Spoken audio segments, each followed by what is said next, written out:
இளைஞர்கள் 2026 யாருக்கு ஓட்டு போடணும்? ரசிகர்கள் விஜய் பக்கம் ஓட்டு போடுவாங்க. திமுக அடிமைகள் திமுக பக்கம் ஓட்டு போடுவாங்க.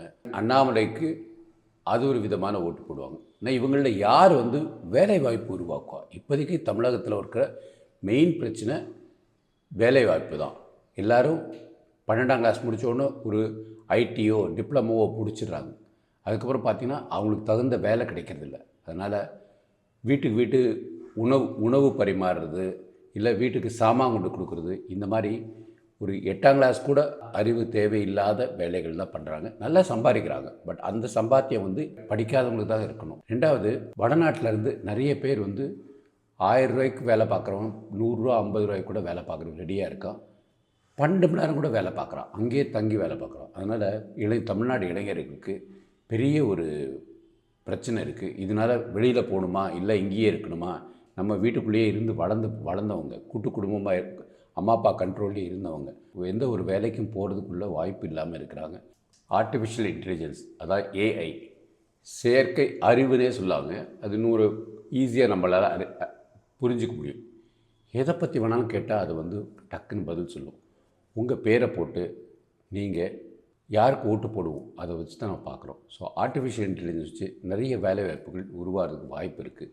ஆனால் இதை வெளிநாட்டில் இருந்தோ இல்லை இளைஞர்களோட எதிர்காலம் அவங்களே நிர்ணயிக்கிற மாதிரி ஒரு ஆராய்ச்சி மையங்கள் இதெல்லாம் தொடங்குவதற்கு கட்டாயம் விஜய்க்கோ இல்லை இப்போ இருக்கிற ஸ்டாலின், உதயநிதி இந்த குடும்பத்துக்கோ எந்த ஒரு அக்கறையும் கிடையாது.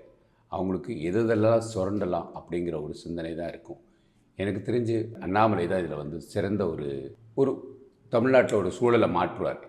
எப்படி காமராஜர் காலத்தில் பள்ளிக்கூடங்கள் நிறைய திறந்தாங்க, டேம் நிறைய திறந்தாங்க. அதுக்கப்புறம் திமுக வந்தப்போ சிப்காட் தொழில்துறைகள் திறந்தாங்க.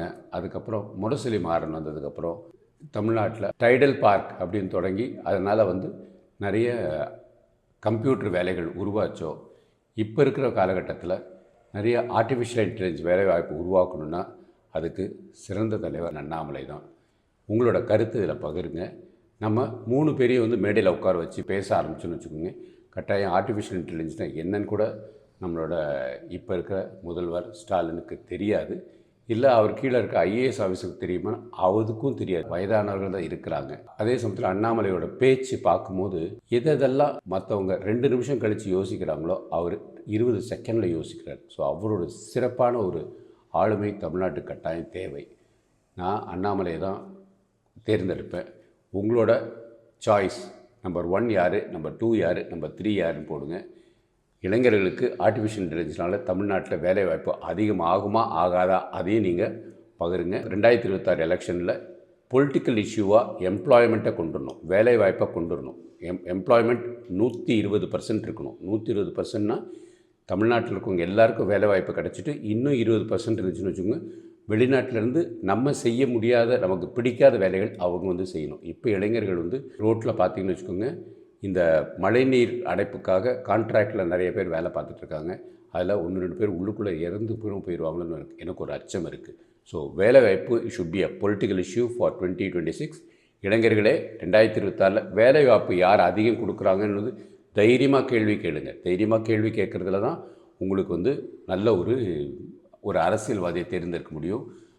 1, 2, 3 வருஷம் இல்லைங்க, 5 வருஷம். 5 வருஷத்தில் தமிழ்நாடை ஒரு ஜெர்மனியோட பொருளாதாரத்தை விட அதிகமாக கொண்டு போகிற பாதையில் நிறுத்த முடியும். ஜப்பானோட ஆரோக்கியமான தமிழகத்தை உருவாக்குறதுக்கு அரசியல்வாதிகள் முன்னுக்கு வர முடியும். அதனால் நம்ம கையில் தான் இருக்குது. ஓட்டுக்கு காசு வாங்குறவங்க வாங்கிக்கோங்க.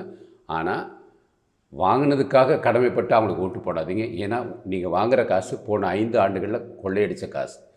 திருப்பி சொல்கிறேன், நீங்கள் வாங்குகிற காசு போன 5 ஆண்டுகளில் கொள்ளையடித்த காசு. அதை தான் உங்களுக்கு திருப்பி கொடுக்குறாங்க. அதனால் அது உங்கள் பணம், நம்ம பணம். அது கொடுத்தாங்கன்னா வாங்கிக்கோங்க. ஆனால் ஓட்டு போடுற நேரத்தில் கவனமாக யார் அரசியல்வாதியாக வந்தால் உங்களுக்கு உங்கள் ஏரியாவில் வேலைவாய்ப்பு அதிகம் உருவாக்குவாங்களோ அவங்கள தேர்ந்தெடுங்க. அதுதான் நம்ம தமிழ்நாட்டோட எதிர்காலம், உங்கள் குழந்தைகளோட எதிர்காலம், உங்கள் அம்மா அப்பாவோட எதிர்காலம், உங்கள் தாத்தா பாட்டியோட எதிர்காலம், நம் தமிழ்நாடோட ஆரோக்கியம், பொருளாதாரம் 2ஓட எதிர்காலம். வாழ்க பாரதம், வளர்க தமிழகம்.